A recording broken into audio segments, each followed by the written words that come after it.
আমাদের মনের ভিতর অনেক সময় একাকিত্ব অনুভব হয়।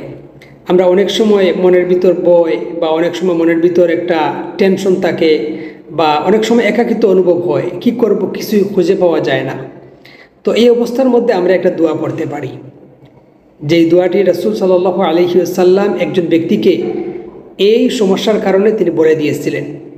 হাদিসটা ইমাম তাবারানির মুজামুল কাবিরের মধ্যে উল্লেখ করা হয়েছে।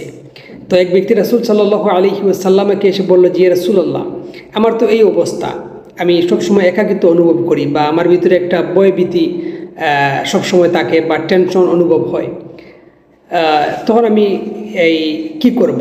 তখন রাসূল সাল্লাল্লাহু আলাইহি ওয়াসাল্লাম ওই ব্যক্তিকে বললেন যে তুমি একটা দোয়া পড়বে। দোয়াটা হচ্ছে সুবহানাল মালিকুল কুদ্দুস রব্বুল মালাইকাতি ওয়ার রূহ জুল্লিলাতিস সামাওয়াতি ওয়াল আরদ বিল ইজ্জাতি ওয়াল জাবারুত।